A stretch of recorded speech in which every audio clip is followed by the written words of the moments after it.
겉에 우리가 아멘 했지만 참 아멘하기가 쉽지 않은 이야기입니다. 저는 이 되도록이면은 이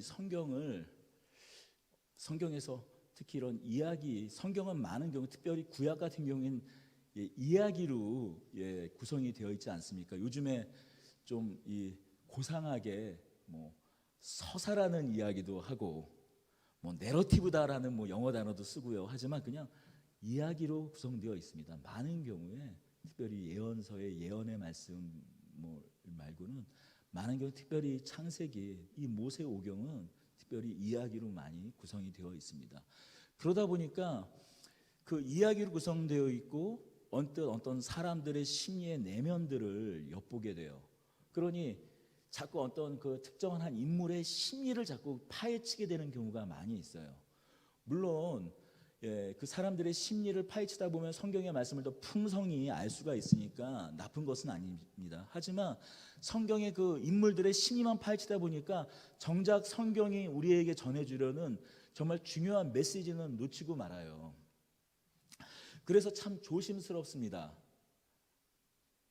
하지만 오늘 사실 이 이삭, 리브가 야곱의 마음을 사실 엿보지 않을 수 없어요. 오늘 말씀의 제목은 이 야곱의 변명이에요. 얼마든지 오늘 그 아버지 이삭과 리브가 그 형 에서와의 그 갈등 구조 속에서 야곱이 이렇게 아버지를 속일 수밖에 없었던 그런 것들을 우리가 성경에서 좀 찾아볼 수가 있습니다. 오늘 본문은 27장 오늘 이야기는 이삭이 눈이 멀고 그가 이제 곧 자신의 죽음이 멀지 않았음을 예감하고 그의 큰아들 맏아들 에서를 축복하려는 이야기입니다. 그때 그걸 그 아내 리브가가 알고 야곱을 불러와 네가 형인 것처럼 속여서 내가 맛있는 너의 아버지가 원하는 고기로 진미를 별미를 만들 터이니 너는 아버지를 속여서 네가 형 에서인 척해서 축복을 받으라는 내용이에요.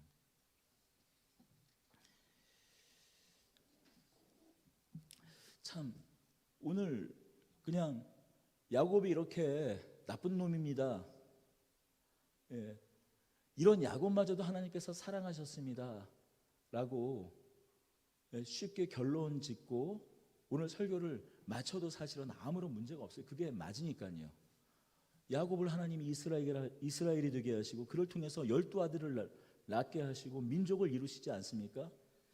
그러나 참 너무 마음에 아픈 이 가정사를, 그 이삭의 가정사를 보게 됩니다.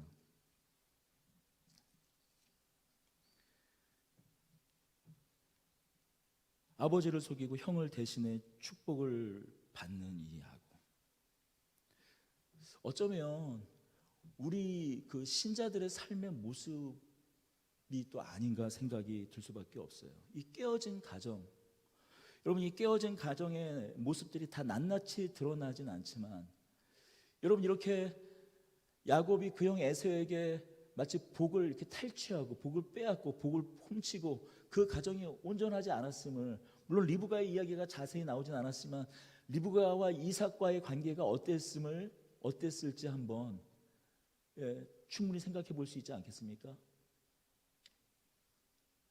자신이 리브가가 주동을 해서 그것도 그 아들 야곱에게 에서의 축복을 뺏어오게 했을 때, 뭐 야곱이야 형이 죽일까봐 도망간 건 우리가 이미 다 알고 있는 사실이지만 성경이 그 리브가와 이삭과 야곱의 사이를 얘기하지는 않지만은 과연 정상적인 부부 생활을 할 수 있었을까요? 부부 관계를 계속 이어갈 수 있었을까요? 그리고 리브가와 또 그 아들 쌍둥이 그 큰 아들 에서와의 관계는 어땠을까요? 아마 그 에서는 그 어머니 리브가를 평생 쳐다도 보지 않았을 것이에요. 사실 이런 모습은 우리에게도 발견되는 모습입니다. 우리가 신자라고 하지만 신자의 가정이 얼마나 때로는 이렇게 많이 깨어졌는지, 뭐 그냥 고부간의 갈등, 시어머니와 며느리와 갈등 그런 거는 그냥 뭐 이제 뭐 그냥 이게 애교라고 보고요.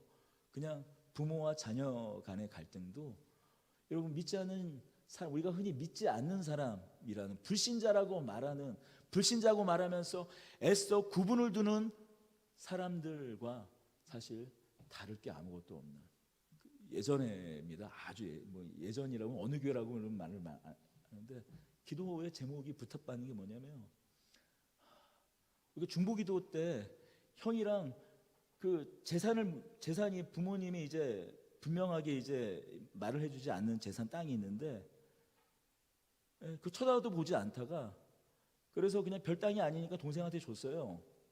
그런데 아시잖아요. 뭐 이렇게 파주나 그런 뭐 오산, 동탄, 용인 같은데 재개발이 일어나면 땅이 10,000원 정도밖에 안 되는 땅이 막 수백만 원이 되는 그런 일들이 갑자기 일어나잖아요.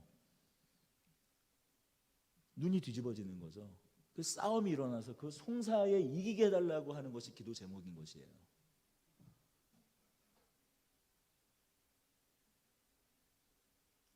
여러분 그게 현실이라는 것입니다. 그게 현실이에요. 사실 이 족장의 모습은 이 족장들의 이 모습은 이 족장 가정의 아브라함과 이삭에서 이 야곱으로 이어지는 이 족장들의 이런 모습 가운데는 아픈 가정사는 우리의 모습이기도 하라는 얘기죠.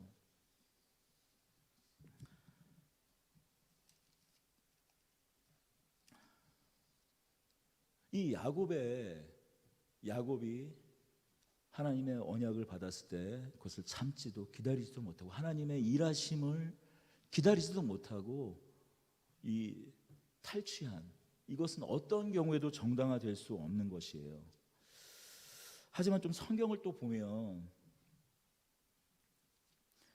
이 이삭이 35절과 37절에 이렇게 이야기합니다. 우리 35절과 37절 함께 읽겠습니다. 이삭이 이르되 내 아우가 와서 속여 내 복을 빼앗았도다. 또 37절입니다. 이삭이 에서에게 대답하여 이르되 내가 그를 너의 주로 세우고 그의 모든 형제를 내게 그에게 종으로 주었으며 곡식과 포도주를 그에게 주었으니 내 아들아 내가 내게 무엇을 할 수 있으랴.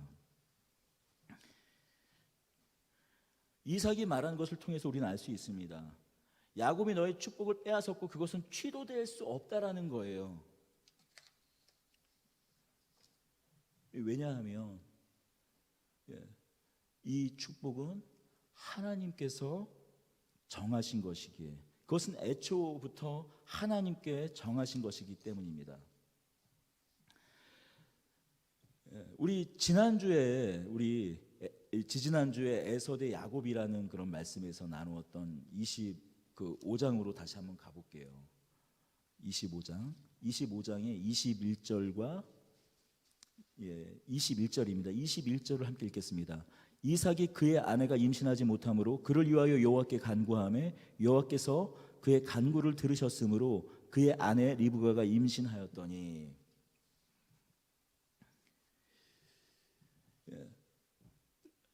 이삭이 20년 동안 리브가가 임신하지 못하자 불임으로 있자 20년 동안 기도해서 결국에 20년 동안 하나님께 간구하자 끝내 자녀를 얻었어요.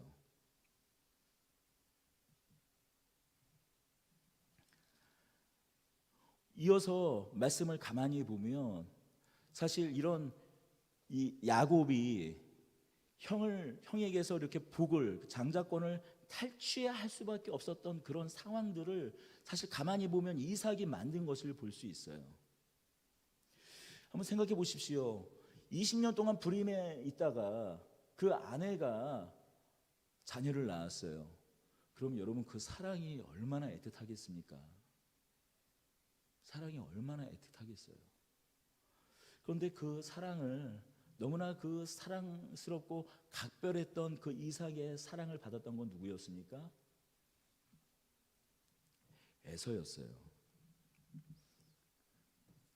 성경은 분명히 이삭이 에서를 편애했다고 이야기합니다. 그 이유는 이렇게 이야기해주고 있어요. 25장 27절에 보면 그 아이들이 장성함에 에서는 익숙한 사냥꾼이었으므로 들사람이 되고 야곱은 조용한 사람이었으므로 장막에 거주하니. 28절입니다. 이삭은 에서가 사냥한 고기를 좋아하므로 그를 사랑하고 리브가는 야곱을 사랑하였더라. 예, 이삭이 식탐이 있어서 먹는 것을 이렇게 식탐이 있는 사람들이 유별나게 식탐이 있는 사람이 있지 않습니까? 식탐이 있는데 이 에서가 끓여주는 이게 고기를 잡아가지고 갖다주는 그런 음식이 너무나 맛있어서 에서를 특별히 좋았다라고 그냥 단순히 너무 이게 육적으로만 해석할 수는 없을 것 같아요. 물론 그런 점도 있겠죠. 한번 생각해 보십시오.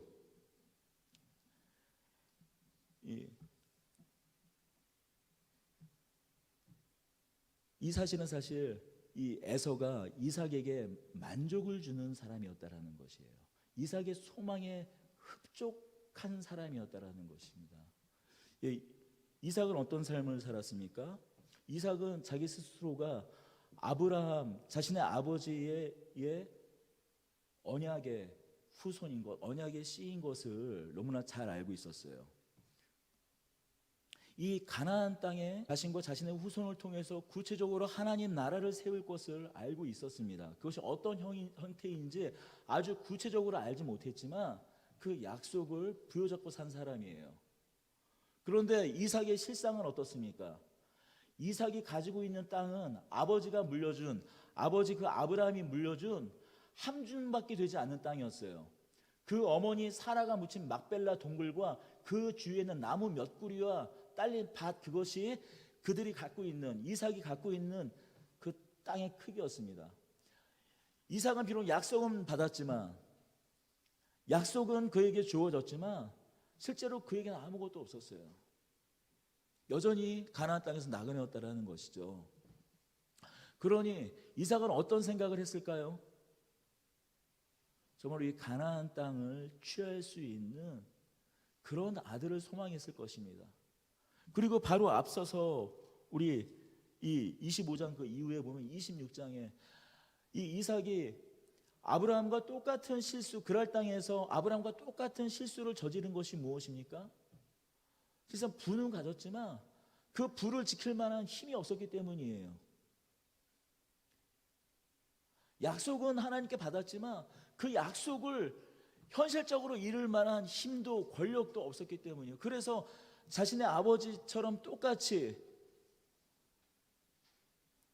그 이야기를 몰랐을까요? 아브라함이 자신의 엄마를 그렇게 팔아먹었던, 두 번이나 팔아먹었던 그 사실을 듣지 못했을까요? 그 어머니 사라부터 때로는 그 푸념처럼 너의 아빠가 뭐 그럴 때는 네 아빠가 그러지 않죠. 네 애비가 그런 사람이야. 저렇게 거룩한 척해도 사실은 그런 사람이야. 너무 제가 이제 꾸며낸 그 가로에 있는 어떤 그런 상황들을 너무 꾸며낸 건지 아닌지 모르겠지만은 정말 그런 이야기를 했을지도 몰라요. 그러면서도 어쩔 수 없이 자기 자신도 똑같은 상황에서 그런 실수를 저질러 버리고 말았어요. 그러니 어떤 아들을 원했을까요?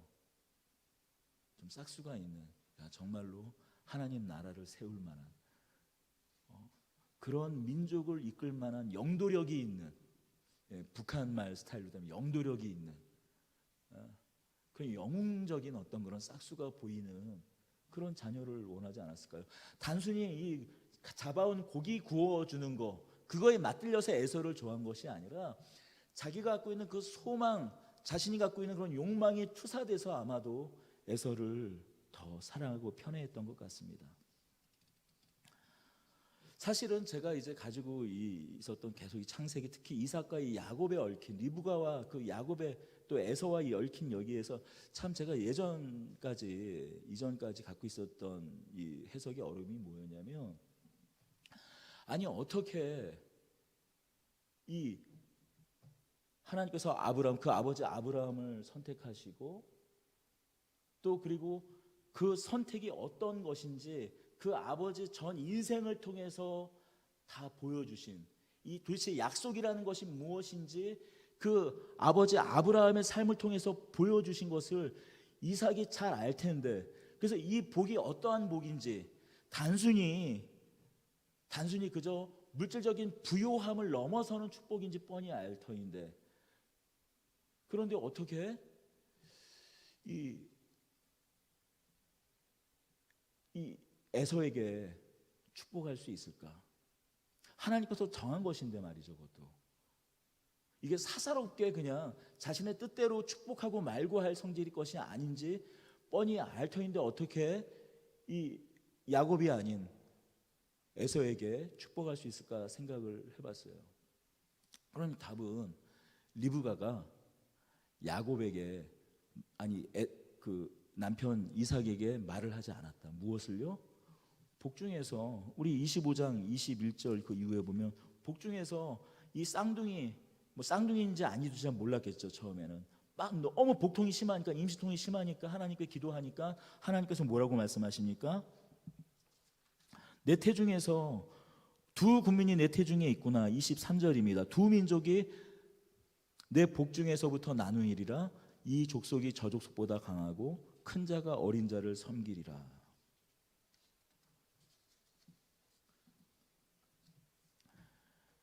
하나님께서 분명히 리브가에게 말씀해 주셨어요.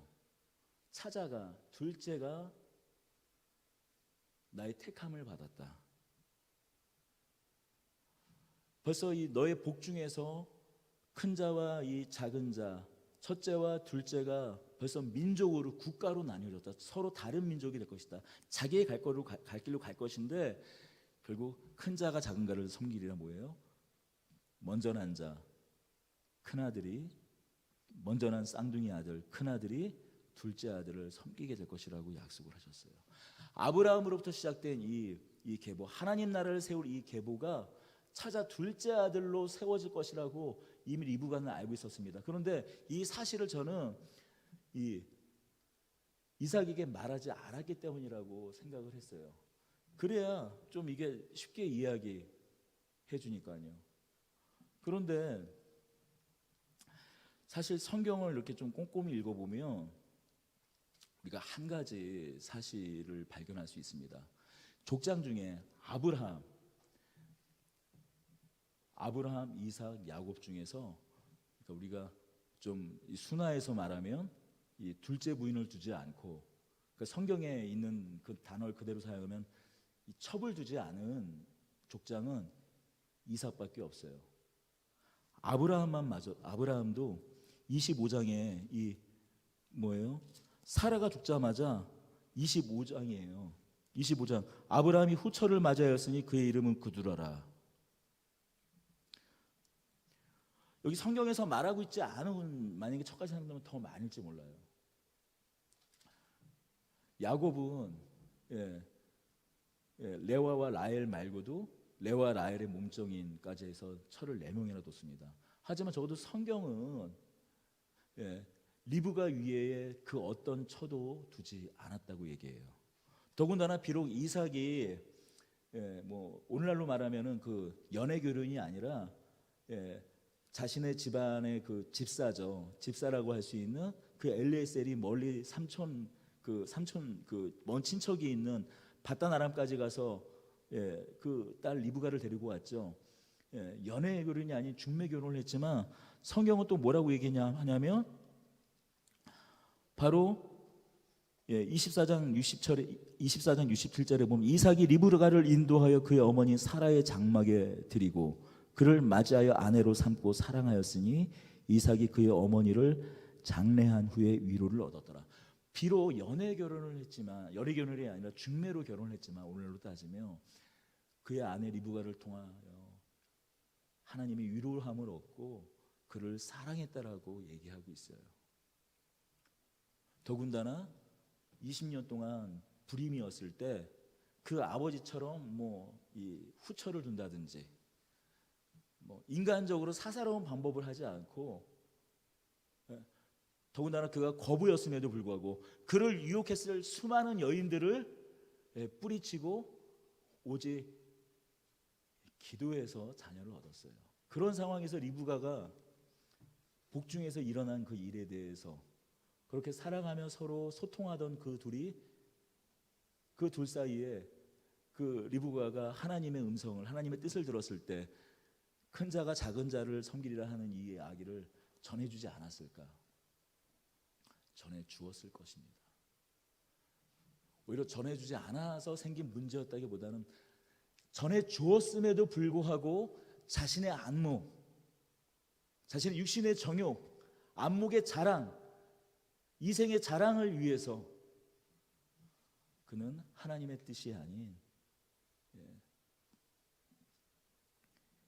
에서를 더 사랑하고 또한 그의 뜻 가운데, 하나님의 뜻이 아닌 그의 뜻 가운데 그를 에서를 축복하려고 했던 것입니다.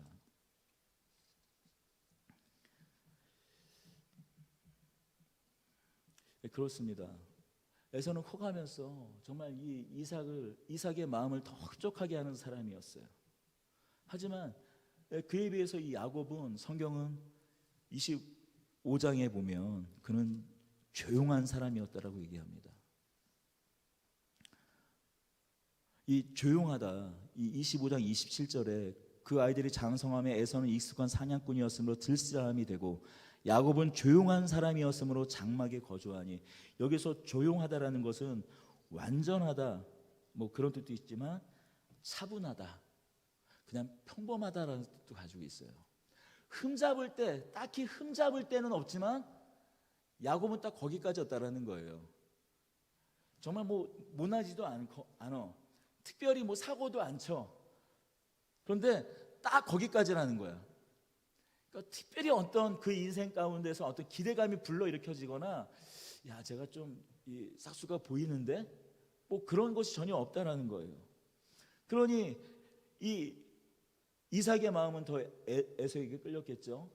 그럴수록 리브가의 마음은 어땠을까요?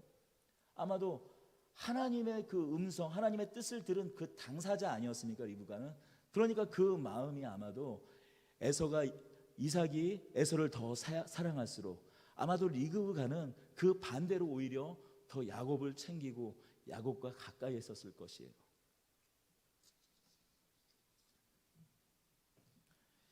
하지만 문제는 이겁니다.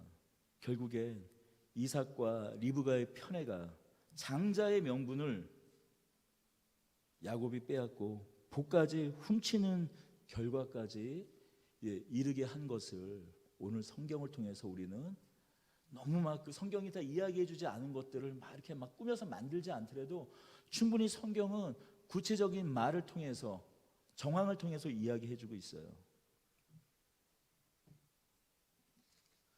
단지 여기서 좀 해석의 좀 어려운 것은 과연 이삭이 하나님께서 야곱을 선택한 것을 알았느냐 몰랐느냐라는 그 차이만 있을 뿐이죠.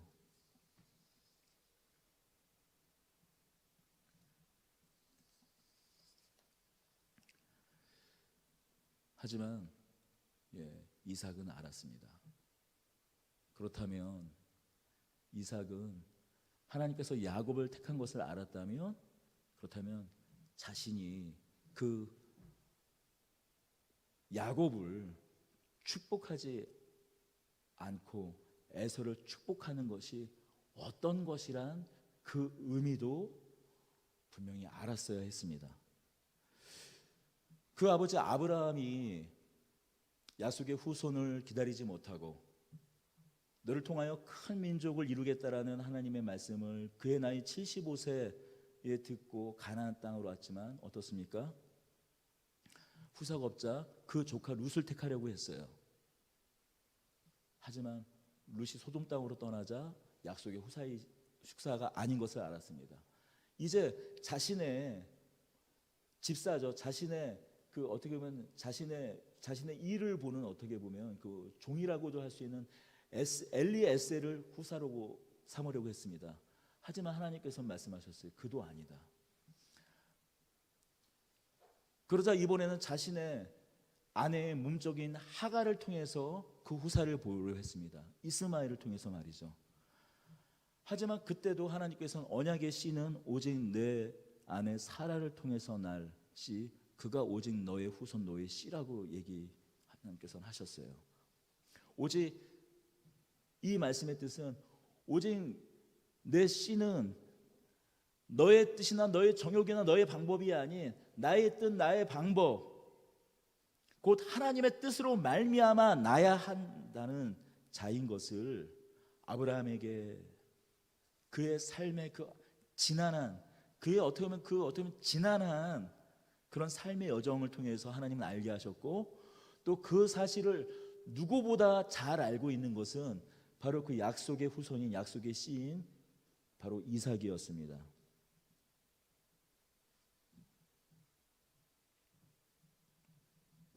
그것을 너무나 잘 알고 있는 이 약속의 성격, 이 약속의 축복, 이 택함이 어떤 의미인지 너무나 잘 알고 있는 이삭이 리브가로부터 하나님의 뜻을 들었음에도 불구하고, 알고 있음에도 불구하고 에서에게 축복을 합니다.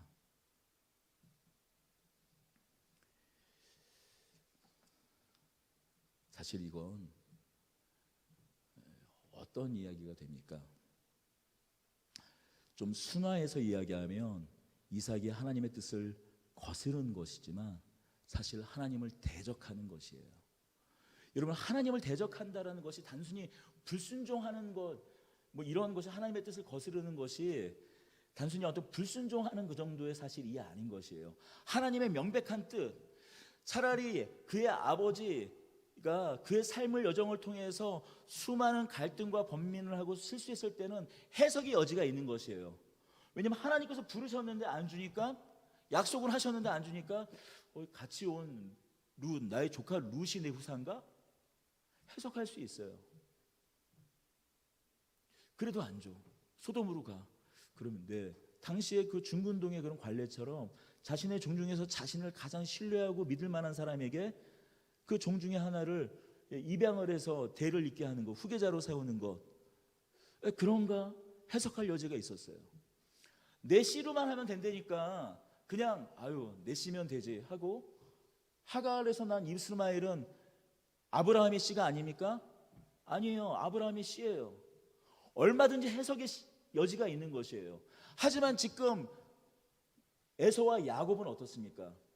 누가 씨인지 하나님께서 빼도 박도 못하게 리브가를 통해서 하나님께서 말씀해 주셨다라는 것이에요. 그런데도 불구하고 이 이삭이 에서를 불러서 죽을 때가 되고 자신이 살 날이 얼마 남지 않은 것을 직감하고 그를 축복하려는 것은 하나님의 뜻을 알고 있음에도 불구하고 아브라함으로부터 이삭, 그리고 그 하나님의 그 뜻과 그의 의지와 결정대로 택하신 그 야곱에게 축복하지 않고 에서를 축복한다라는 사실은, 그래서 내가 축복하기 전에 마지막으로 네가 주는 그 고기를 좀 먹고 좀 힘을 내서 좀 빡시게 해주고 싶구나, 그런 마음으로 고기 좀 잡아와라. 또 어떤 경우에는 마치 이게 이렇게도 해석을 하더라고요. 이 야곱에게 시간을 벌어주려고 한 거다라는 이렇게 생각하고 이렇게 이야기는, 아니 절대요. 그랬다면 이삭이 그렇게 떨며 힘들어하지 않았을 것입니다. 그 결과가 어떤 결과를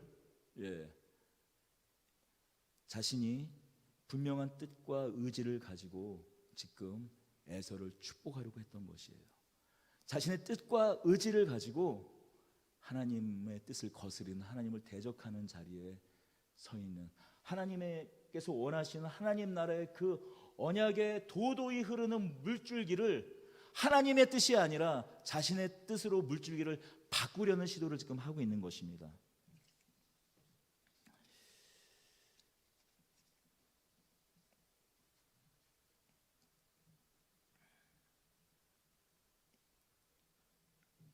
그래서 우리 27장에서 좀 주목해 볼 부분이 있어요. 27장 33절입니다.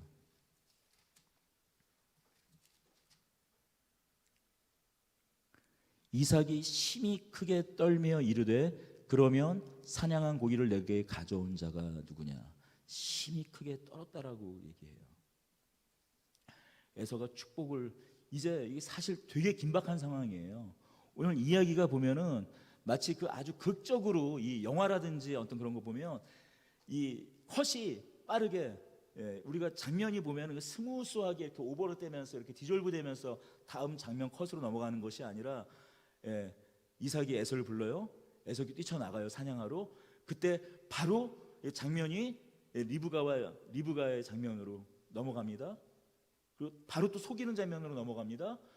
속여서 축복을 받자마자 바로 어떤 장면이 야곱이 나가자마자 다시 에서가 돌아오는 장면으로 바뀌는 거예요. 계속 바뀌는 거예요. 그 긴박함 속에서 에서가 돌아와서 잡아온 고기로 진미, 별미를 만들고 그 아버지한테 드리고 축복해달라 하자 크게 떨었다고 얘기하고 있어요.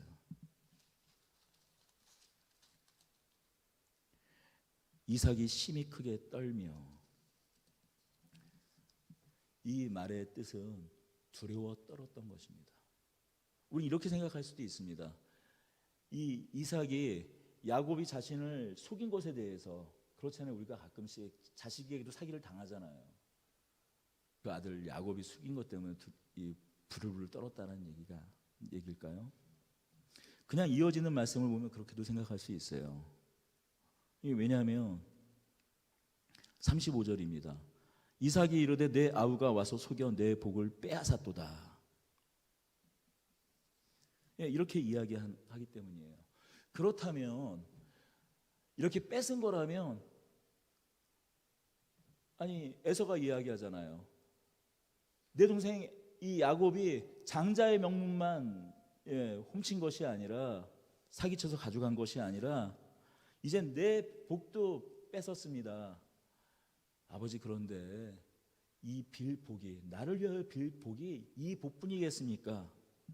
그러면서 다시 복을 갈구해요.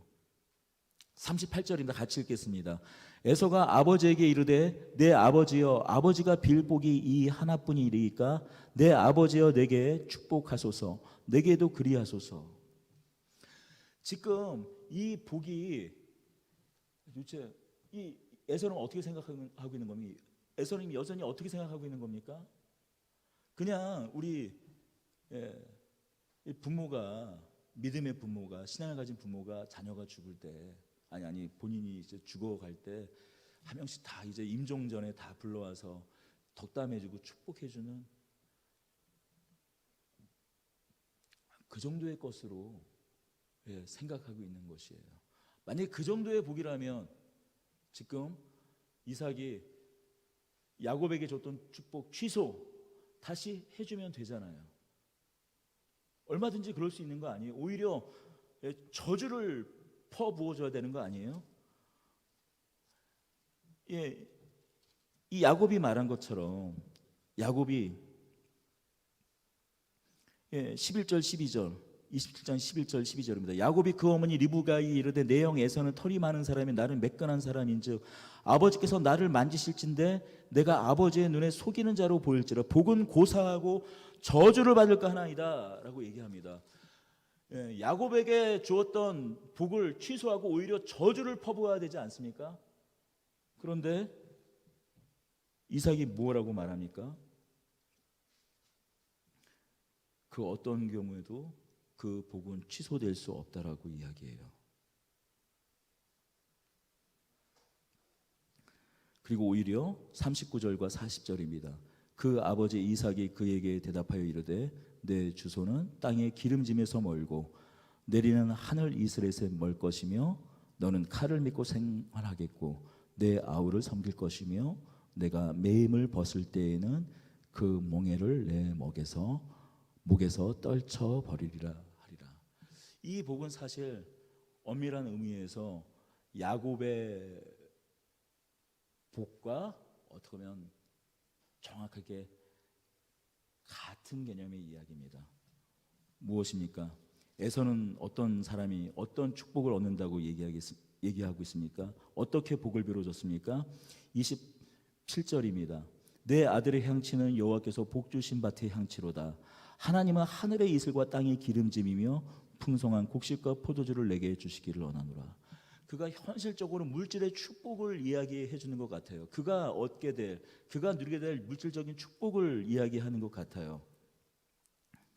하지만 이것이 다만 물질적인 축복을 뛰어넘는, 그냥 우리가 넘치도록 흔들고 넘치는 그런 축복을, 풍성한 축복을 받아, 그 정도의 이야기가 아닌 게 이어지는 29절 뭐라고 말합니까? 만민이 너를 섬기고 열국이 내게 굴복하리니 내가 형제들의 주가 되고 내 어머니의 아들들이 내게 굴복하여 너를 저주하는 자는 저주를 받고 너를 축복하는 자는 복을 받기 원하노라 이야기합니다. 그런데 에서에게 빌어주는 이게 복이, 도대체 이 빌어주는 게 이게 복인지 저주인지 이게 모를 만한 그런 얘기예요. 무엇이에요?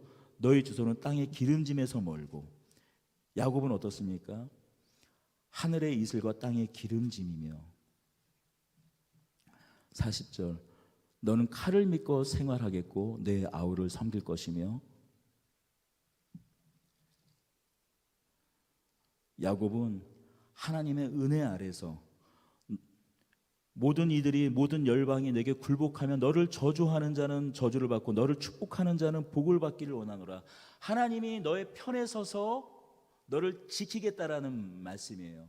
그래서 하나님께서 너를 통해서 하나님의 나라를 세우겠다라는 그런 약속을 받지만 어떻게 해요? 에서는 40절입니다. 너는 칼을 믿고 생활하겠고. 왜 칼을 믿고 생활을 해요? 하나님의 은혜와 하나님의 도우심에서 벗어난 자의 살 방법은 무엇입니까?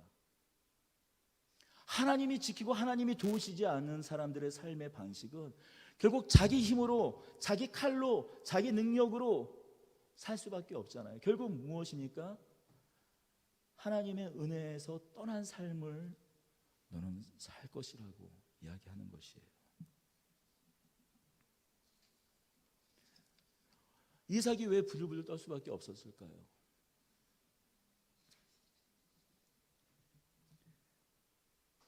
야곱이 이삭을, 자기 자신을 속인 것 때문에 부들부들 떨었을 수도 있겠죠. 그게 없지 않았겠지만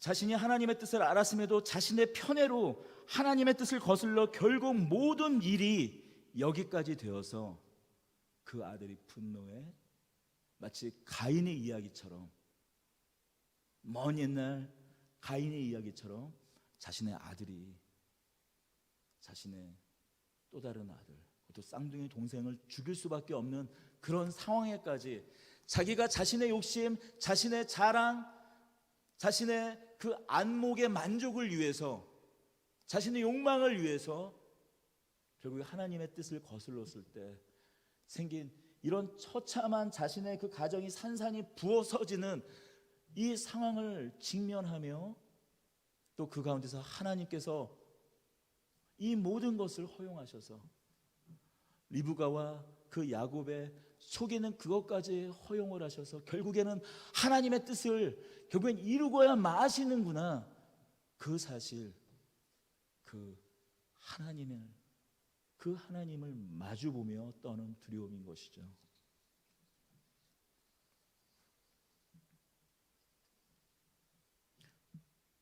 하나님을 대적하게 된 자기 자신, 하나님께서 어떻게 그의 일을 이루시는 것에 대한 두려움인 것입니다.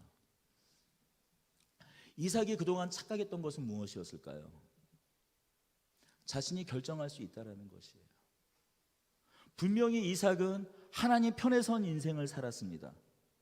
아직 어린 소년이었을 때도 그 아버지가 자신을 제단 위에 놓고 그를 죽이려고 했을 때도 그는 그것을 순종했던 사람이에요. 물론 그의 인생 가운데서도 실수는 있었습니다. 가나안 땅의 흉년을 피해 애굽으로 그도 가려고 했지만 하나님께서 이 땅에 머물라고 하셨을 때 그 약속의 말씀을 붙잡고 그럴 땅에 머물렀던 사람이에요. 물론 그 역시 실수는 했지만 그럼에도 불구하고 그는 순종의 사람이었어요.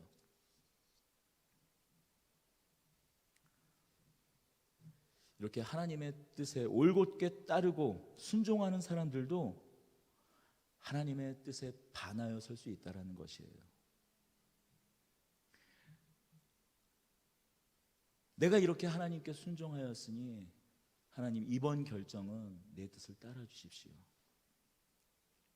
내가 이렇게 헌신하고 내가 이렇게 순종하고 내 삶을 희생하고 포기했으니 이 정도는 하나님께서 그냥 간과해 주실 거야, 넘어가 주실 거야. 우리는 이상만이 아니라 우리조차 그런 경우가 있습니다. 얼마나 많은 성도들이, 얼마나 많은, 또 특히 목회자가 제일 문제죠. 교회에서 제일 문제는 우리 한국교회 성도분들 사실 착해요. 너무 순전합니다. 시키는 대로 다 하지 않습니까? 목회자들이 문제예요. 그런데 목회자들이 시킨 대로 하고 왜 순종합니까? 목회자들이 대부분 많은 경우에 옳았거든요. 그러니까 이번에도 옳을 것이다라고 순종하고 따릅니다. 그런데 그 많은 목회자들이 그 인생의 말년 가운데 얼마나 과오를 저지릅니까? 자신의 욕망을 위해서 얼마나 많은 희생을 요구하고, 또한 교회를 회파하는, 교회를 무너뜨리는 그런 자신의 욕망 때문에 그런 결정들을 합니까? 그럼에도 불구하고 그것을 왜 따릅니까? 또 그런 결정을 왜 합니까? 내가 평생 이렇게 헌신하고 순종했으니 이 정도는 하나님께서 눈 감아 주시겠지. 이삭이 평생을 순종하며 분명히 하나님을 향한 순전한 마음을 지키고 살았지만, 이삭이 그의 노년, 그의 말년에는 그의 눈이 어두워진 것을 통해서 그의 영적인 분별력이 사그라졌음을 너무나 잘 오늘의 이야기는 보여주고 있어요. 그렇다면 리브가는 어떻습니까? 누구보다도 하나님의 뜻을 잘 알고 있었던 사람이에요. 언약을 받은 어머니로서 하나님의 뜻을 너무나 잘 알고 있었어요. 큰 자가 작은 자를 섬길 것이라는 사실을 너무나 잘 알고 있었어요. 사실은 쉽지는 않은 일입니다. 이것을 이삭에게 잘 이야기하고 그걸 잘 납득시키고, 또 야곱과 에서와 야곱의 성장 과정 속에서 그들이 수많은 다툼이 있었을 때 그것을 어머니로서 잘 지혜롭게 그들을 다독거리고 화합시켜야 돼. 왜냐하면 하나님께서 그 뜻을 말씀해 주셨던 것은 믿음의 어머니로서, 약속의 어머니로서 그 일을 하라고 얘기해 준 건 아닐까요? 그런 요청과 그런 부름이 리브가에게 없었다면 하나님께서 미리 말씀해 주지 않았겠죠. 그냥 알아서 자기들끼리 싸우다가 그냥 하나님께서 어쨌든 그 야곱 축복해 주면 되지, 끝! 이렇게 하면 되지. 리브가에게 말씀해 주셨던 이유는 무엇일까요? 그것을 언약의 어머니로서, 약속의 어머니로서 두 아들을 화합하게, 화목하게 하라는 하나님의 말씀 아니었을까요? 미리 알려주신 말씀 아니었을까요? 물론 쉽지는 않을 것이에요.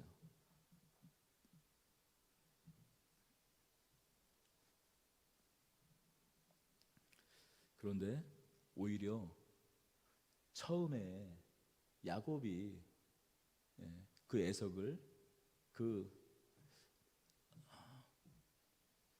그냥 형을 속여서, 형을 그 팥죽 한 그릇의 장자의 명분을 이렇게 탈취한 것까지는 그렇다고 치더라도, 이 두 번째 이삭을 속여서 한 것은 오히려 야곱은 주저했어요. 난 목소리도 다르고 형이랑 체형도 다르고 아무리 아버지가 눈이 멀었으니 그것을 몰라보겠습니까? 아버지를 잘못 속였다가 내가 축복은커녕 오히려 저주를 받으면 어떻게 해요, 어머니? 라고 했을 때 그 어머니 리브가가 뭐라고 얘기했습니까? 13절이에요. 내 아들아, 너의 저주는 내게 돌리리니 내 말만 따르고 가서 가져오라. 그 아들, 형 에서와 그 동생 야곱의 중재자가 되어서 하나님의 뜻을 묻고 하나님께 구하고, 내가 어떻게 이 두 아들을 부여잡고 이 두 아들을 모두 하나님의 약속 안에서 키울 수 있겠습니까? 그렇게 기도해야 되지 않나요? 엄마라면요. 근데 오히려 적극적으로 하나님께서, 하나님의 신비, 하나님의 일하심을 기다리지 못하고, 하나님께서 계획하시고 하나님께서 뜻하셨다면 하나님께서 이루시겠지 하고 기다리지 못하고 오히려 적극적으로 그 일을 주동합니다. 오히려 어떻게 해요? 그 저주는 내가 지고 가겠다고 얘기해요. 그래서 제가 리브가가 저주받아서 이 지옥에 갔다는 말씀은 못 드리겠어요. 뭐 천국에 가보면 다 알게 되겠고, 하나님은 은혜와 자비가 풍성하신 하나님이십니다. 하나님은 사랑이 많으신 하나님이에요. 하지만 성경이 리브가를 다루는 방법은 이렇습니다. 잠깐 35장 8절을 우리 찾아가 보겠습니다. 35장 8절입니다. 우리 같이 읽겠습니다. 리브가의 유모 드보라가 죽음에 그를 베댓 아래에 있는 상수리 나무 밑에 장사하고 그 나무 이름을 알론 바굿이라 불렀더라. 창세기 어디에도 이 리브가의 이 유모 드보라가 어떤 일을 했는지 나오지도 않아요. 하지만 드보라가 어디서 죽었는지 어디서 묻혔는지 얘기하고 있어요.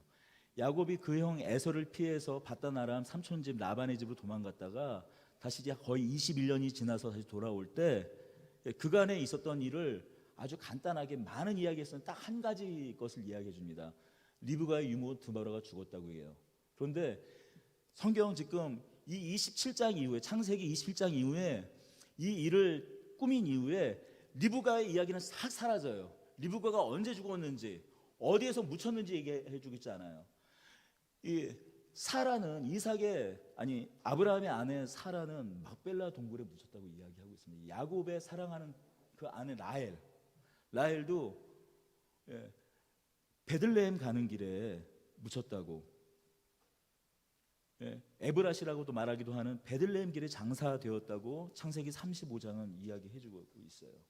하지만 리브가는 성경에서 그냥 사라지고 오히려 뜬금없이 리브가의 유모의 죽음만 이야기합니다.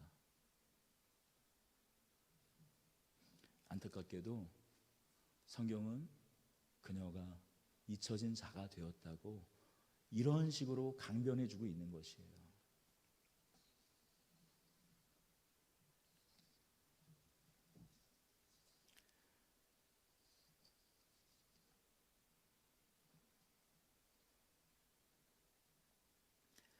오늘 말씀 제목이 야곱의 변명입니다. 이 다른 목사님들은 이렇게 제목, 요즘에 유튜브에 설교가 넘쳐나잖아요. 그러다 보니까 다른 분들은 이렇게 제목들을 어떻게 뽑나 보면 참 너무 멋있게 잘 뽑더라고요. 그런데 저는 이 제목 뽑는데 이 감도 떨어지고 이게 이 은사가 없나 봐요. 질병이에요. 그래서 오늘 말씀의 제목을 그래도 주보에 올려놔야 되니까 야곱도 생각해보면 할 말은 있겠다 싶어서 야곱의 변명이라고 했습니다. 그런데 한편 생각해보면, 그러니 이렇게 야곱이 이렇게 한 데는 이삭의 책임이네, 리브가의 책임이 크지 않나, 이렇게 야곱의 편에 서서 충분히 변명할 수 있을 것 같긴 합니다.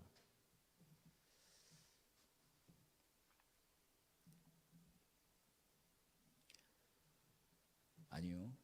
하지만 하나님께서는 야곱의 책임을 물으십니다.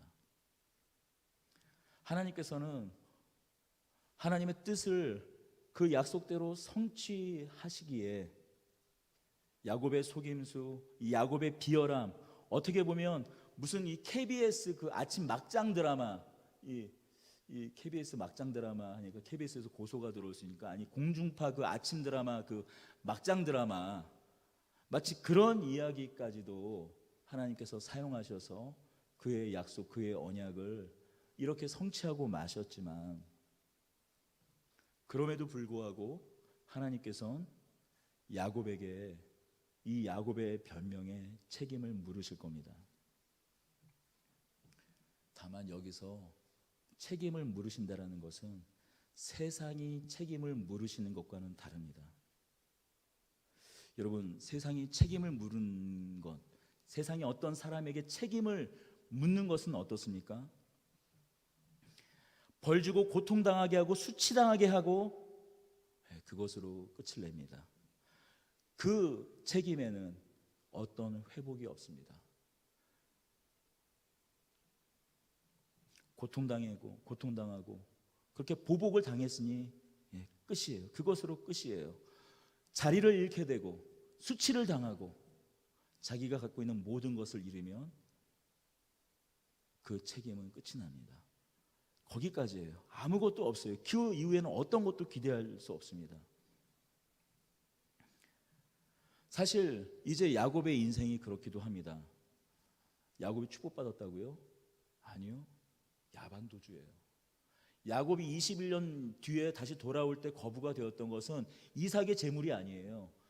이삭이 갖고 있던 그 부가 아니었어요. 빈 털터리로 그냥 떠났다가 돌아오는 거예요. 어찌됐든 그가 하나님의 은혜 가운데에서 한 것이지, 이삭의 축복, 이삭이 갖고 있는 우리가 말하는 흔히 이 장자권 하니까 마치 이 아들한테는 큰 아들한테는 몇 배를 주고 작은 한테 몇 번을 주고, 이 큰 아들은 제사를 지내고 우리 집안을 일으킬 사람이니까 내 3분의 1을 주고 나머지는 3분의 1은 차자를 주고, 그런 개념이 아닌 거예요. 그냥 야밤에 도주하고 말았어요. 오히려 이삭 안에서 그 형과 화목하게 지냈다면은 누릴 수 있었던 그런 복들을 하나도 누리지 못했다는 것이에요.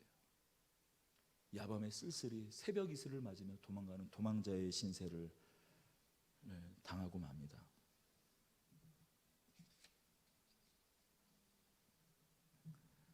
그것뿐인가요? 삼촌 라반의 집에서도 14년 동안 자신이 그 아버지 야곱을 속인 것 같이 이번에는 야곱이 반대로 자신을 속여서 14년 동안 무료 봉사를 해요. 14년 동안. 그것뿐인가요? 나중에는 어떻게 되죠? 자신의 아들 11명이 자신의 그 아들 10명의 아들이 속여서 자기가 가장 사랑하던 레아의 아들이었던 그 요셉이 죽었다라고 얘기합니다. 미디안에 팔아먹고 애굽에 팔아먹고 동물들이 잡아먹어서 남은 건 피 묻은 이 옷 한 벌뿐입니다라고 얘기해요.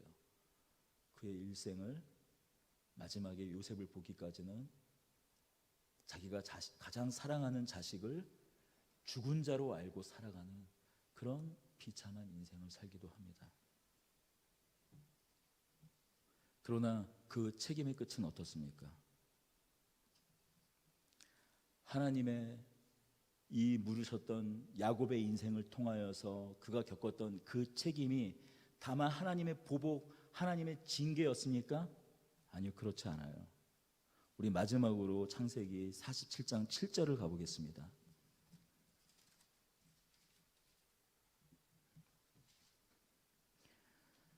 요셉이 자기 아버지 야곱을 인도하여 바로 앞에 서게 하니 야곱이 바로에게 축복하매 바로가 야곱에게 묻되 내 나이가 얼마냐?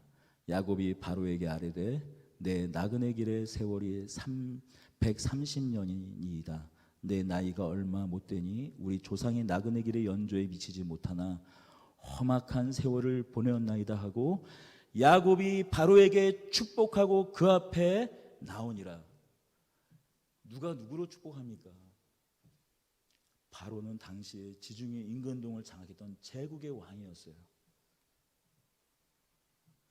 먹을 게 없어가지고 흉년이 들어서 요셉으로 구원을 받아 애굽으로 왔는데, 그래서 요셉이 자신의 아버지를 바로에게 소개시켜주고 하나님과 씨름하다가 고관절이 다쳐가지고 지팡이 지어서 병신처럼 절투덕거리고 있고 참하니까 기가 막혀가지고 이 요셉과 너무나 다른 사람이구나 라고 하면서 이렇게 바라보고 있는데 오히려 야곱이 바로를 향해 축복해주고 있는 것이에요. 어떻게 해요?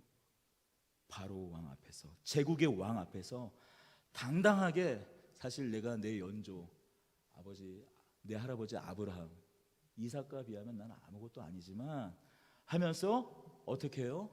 오히려 이 열방의 왕, 제국의 왕인 이 애굽의 왕 바로를 당당하게 축복하고 있는 것이에요. 다만 비참한 인생으로 끝나고 비참한 인생으로 머물고 그래서 쓸쓸한 노년으로 죽어가는 인생이 아니라 오히려 하나님께서 자신의 인생을 통하여서 어떻게 하나님의 그 뜻과 계획과 섭리를 이루어내셨는지 바라보며 복이 되는 자로, 축복을 하는 자로 당당하게 바로 앞에 서 있는 것이에요. 여러분, 창세기는 어떻게 보면 선택의 이야기입니다. 하나님의 뜻으로 누구는 택함을 받고 누구는 택함을 받지 못했다는 이야기일 수 있어요. 아브라함과 룻이 똑같이 갈대아우를 낳았지만 그 조카 룻은 그 택함에서 멀어지고 아브라함이, 이스마엘이 아닌 이삭이, 에석이 아닌 야곱이 그렇게 하나님이 택하시는 이야기입니다. 그러니까 우리는 어떻게 생각하냐면 자꾸 선택과 배제로 우리가 이 이야기를, 창세기 이야기를 바라보려고 해요. 그러나 그렇지 않습니다. 성경이 선택을 말할 때는 선택을 받은 사람이 어떻게 하나님 편에서 하나님 나라에 선 사람이 그 은혜와 자비와 영광을 따라 사는지 그것을 보여주는 자로 선택을 받았다는 얘기예요. 나는 선택받고 너는 선택받지 못했고, 그러니까 너는 이제 저주 가게 지옥 가길, 그 얘기를 하는 것이 아니라 어떻게 선택을 받은 사람들이 그 선택받은 자로서의 영광된 삶을 살아내는가, 그것을 보여주는가, 그것을 통해서 선택받은 자의 삶을 보며 그것을 흠모하게 하여 선택받지 않는, 마치 제외된 인생처럼 보이는 사람이 그 선택받은 자의 영화롭고 복된 삶을 바라보고 함께 그 언약 아래 나오게 하는 그 부르심으로 붙들린 자로서 선택이라는 얘기예요. 여러분, 우리 다시 27장 29절로 가보겠습니다.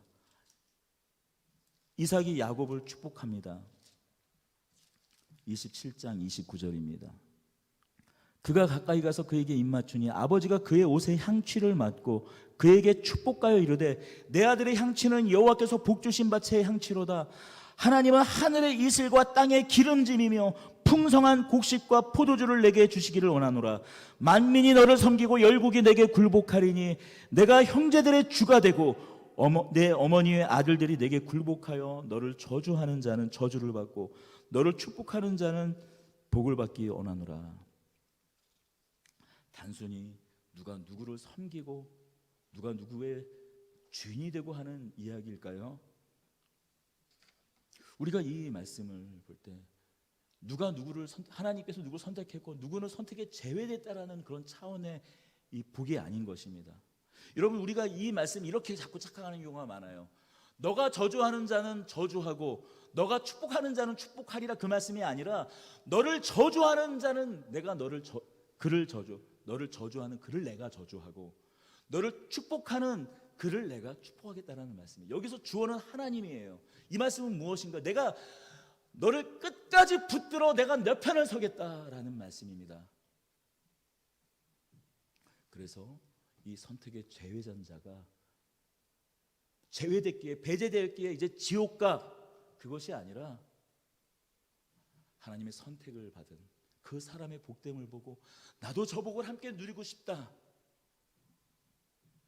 그래서 그 약속을 어떻게 나도 함께 부여잡고 나도 그 약속을 어떻게 붙잡을 수 있을까 바라보며 먼저 선택받은 자를 축복하는 것을 통해서 축복을 받고, 수많은 기회가 있었지만, 부르심이 있었지만 그 손길을 외면하고 끝내 외면하고 그 선택받은 자를 저주하는 자는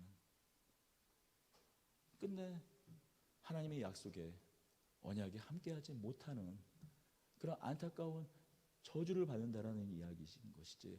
그래서 누구는 선택됐고 누구는 배제가 아니라 하나님의 선택된 사람이 이에 누구라도 거기에 제외될 사람이 없이 선택된 그를 함께 축복하고 그의 인생에 동참하고 그가 받은 축복을 함께 사모하는 것을 통해서 함께 그 언약의 그 약속을 누린다라는 얘기지, 누구는 선택받고 누구는 제외됐네, 그러니 나는 뭐 말짱황이네, 그 이야기가 아닌 것입니다. 누구라도 이 복에 함께할 수 있다라는 것이에요. 그래서 이 복이 참된 복입니다. 그러니 이삭과 리브가는 하나님을 오해한 것이에요.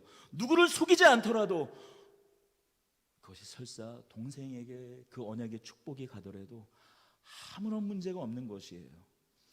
아무 문제가 없을 만큼 하나님의 은혜는 그 넓이와 깊이와 높이가 풍성하신 하나님이십니다.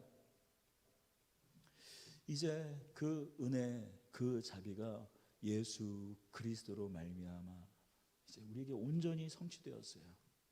누구라도 이 축복에 제외될 인생은 없습니다. 그러니 우리는 변명할 수 없는 것이에요. 그러니 내가 이러니까, 내가 이런 집에서, 내가 이런 환경에서, 이런 변명을 우리는 할 수 없는 사람들입니다. 그러니 우리가 오늘 이 말씀을 보고 우리에게 허락된 하나님의 축복이 어떤 축복인 줄 알아.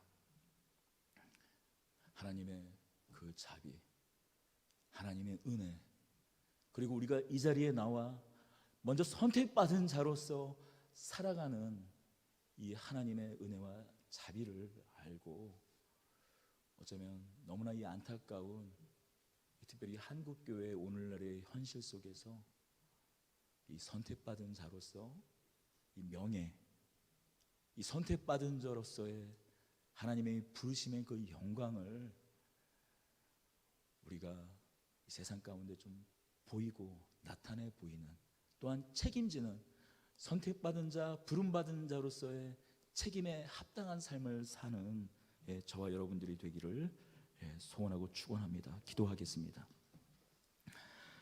은혜와 사랑의 하나님, 우리가 간구합니다. 우리가 언약의 자손 이삭의 가정과 같이 혹시 이 깨어짐이 우리 가운데 있습니까? 주님, 은혜 베풀어 주십시오. 하나님, 그 은혜의 풍성함을 알게 하여 주시옵소서. 우리의 이해, 우리의 한계로는 하나님을 바라보면서 겪게 되는 우리의 현실에 일어난 이러한 모든 문제들을 우리는 때로는 감당할 수가 없습니다. 하나님께서 시간을 창조하시고 그 시간 속에서 하나님의 뜻과 계획에 따라 능히 하나님의 뜻하신 바를 성취하시는 하나님이신 것을 우리는 믿지만 오늘 여전히 또한 그 믿음이 흔들립니다. 주님, 우리를 붙잡아 주십시오. 우리가 더 하나님을 더 잘 알게 해 주십시오. 그 풍성하신 은혜의 그 깊이와 높이와 높이가 어떠하심을 우리가 알고 우리가 넉넉함으로 인내로서 주의 일하심을 기다리는 저희들이 될 수 있도록 주님 은혜 베풀어 주시옵소서. 그런 하나님께서 오늘 우리의 삶을 붙잡고 있음을 우리가 내 형제를 대할 때나 부모와 자녀를 대할 때, 이웃을 대할 때, 친구를 대할 때 이런 복을 가진 자로서 하나님의 풍성하심을 그렇게 넉넉히 드러내는 자로 살아가는 우리들이 될 수 있도록 주님 은혜 베풀어 주시옵소서. 우리 주 예수 그리스도의 이름으로 기도드리옵나이다. 아멘. 이제는 하나님 아버지의 극진하신 사랑과 우리 주 예수 그리스도의 은혜와 성령의 역사 위로하심이 복의 통로로 복으로 부름받은 주의 택하신 거룩한 더드림 교회 성도들 위해 영원토록 함께 계실지어다.